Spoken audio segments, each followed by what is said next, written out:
పశ్చిమ గోదావరి జిల్లా నర్సాపురం వశిష్ఠ గోదావరిలో సమ్మెబాట పట్టిన మున్సిపల్ కాంట్రాక్ట్ సిబ్బంది జలదీక్ష చేసి నిరసన తెలిపారు. వలందర్ రేవులో గోదావరిలో దిగి సమాన పనికి సమాన వేతనం, ఉద్యోగ భద్రత కల్పించాలంటూ నినాదాలు చేశారు. అనంతరం సంఘం నాయకులు మాట్లాడుతూ న్యాయమైన డిమాండ్లను పరిష్కరించాలంటూ సమ్మెలో దిగి 8 రోజులు గడిచినా ప్రభుత్వం నుంచి ఎలాంటి స్పందన లేకపోవడం దారుణమన్నారు. ఇదే విధంగా కొనసాగితే ఆందోళనను ఉధృతం చేస్తామన్నారు.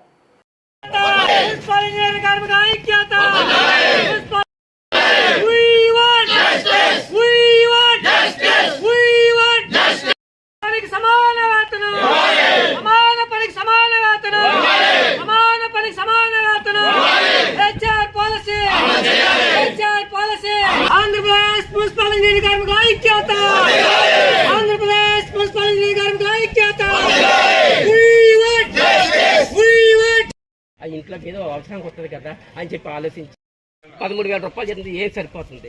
కుటుంబం ఏ విధంగా నట్టుకుంటాం మేము మాకు తినడానికి సరిగ్గా ఉండడం లేదు. సరైన బట్ట ఒక వాటర్ని ఒక డ్రింకింగ్ వాటర్గా ఏ విధంగా తయారు చేస్తున్నారు అనేది అందరూ తెలుసుకోవాల్సిన బాధ్యత. అడిగి న్యాయం జరుగుతుంది అన్నది గవర్నమెంట్ ఆలోచించాలి. ప్రభుత్వ సంక్షేమ పథకాలు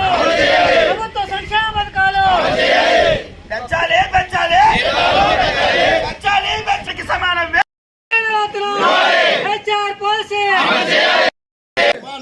కోరికలను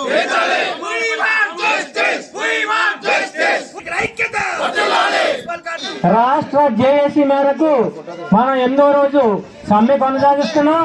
ఈ యొక్క సమ్మెకు ప్రభుత్వం వారు ఏ విధమైన హామీ ఇవ్వకుండా, మనల్ని చర్చలకు పిలవకుండా మనకి కాలయాపన చేస్తున్నారు. కావున మనందరం కూడా రాష్ట్ర జేఏసీ పిలుపు మేరకు ఈ రోజున పశ్చిమ గోదావరి జిల్లా నర్సాపురం నరిబొడ్డున ఉన్న గోదావరి అమ్మ దగ్గరికి వచ్చి మన యొక్క నిరసన కార్యక్రమం, జలదీక్ష నిరసన కార్యక్రమం చేస్తున్నాం.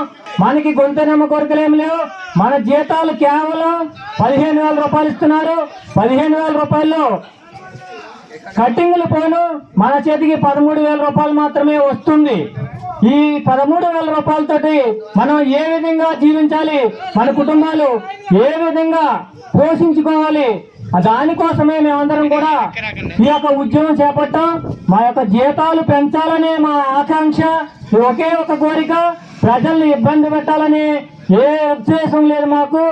ఈ రోజు నుండి కూడా వాటర్ సప్లైలో కూడా పూర్తిగా వాటర్ సప్లై విధులు కూడా పూర్తిగా బహిష్కరించి మేము టెంట్లో కూర్చోవడం జరుగుతుంది. కావున ప్రజలందరూ కూడా మా యొక్క ఆవేదనను అర్థం చేసుకుని మా యొక్క సమ్మెకు సంఘీభావం తెలియజేసి మాకు మద్దతు తెలియజేయాలని కోరుతున్నాం.